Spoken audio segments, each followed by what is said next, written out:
सर्वात मोठी बातमी घडामोडी पाहण्यासाठी चॅनेल सबस्क्राईब करा। मुंबईमध्ये भाजपचे तब्बल 89 नगरसेवक निवडून आले तर शिवसेना शिंदे गटाला मात्र 29 नगरसेवकांवरच समाधान मानावं लागलं। दुसरीकडे मात्र शिवसेना शिंदे गटाच्या तुलनेत शिवसेना ठाकरे गटाला मुंबई महापालिका निवडणुकीमध्ये चांगलं यश मिळालं। शिवसेना ठाकरे गटाचे मुंबईमध्ये 65 नगरसेवक निवडून आले। दरम्यान मुंबई महापालिका निवडणुकीच्या निकालानंतर आता महायुतीमध्ये नाराजी नाट्याला सुरुवात झाल्याची पाहायला मिळत आहे। सूत्रांकडून मिळालेल्या माहितीनुसार एकनाथ शिंदे यांनी पुन्हा एकदा राज्य भाजपची तक्रार दिल्लीतील भाजपच्या हायकमांडकडे केली आहे। शिवसेना शिंदे गटाला भाजपकडून अशा काही जागा देण्यात आल्या जिथे मुस्लिम मतदारांची संख्या जास्त होती।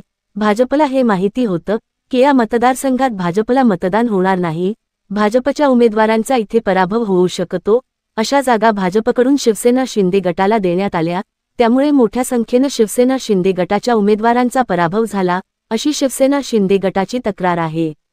तसेच काही ठिकाणी भाजपच्या कार्यकर्त्यांनी शिवसेना शिंदे गटाचं कामच केलं नाही, त्याचा देखील मोठा फटका हा मुंबईमध्ये शिवसेना शिंदे गटाला बसला, असा आरोप देखील शिवसेना शिंदे गटाच्या नेत्यांकडून करण्यात येत असल्याची माहिती देखील सूत्रांकडून मिळाली आहे।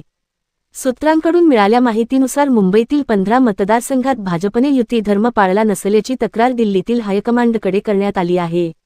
दरम्यान त्यामुळे आता हा वाद आणखी वाढण्याची शक्यता आहे।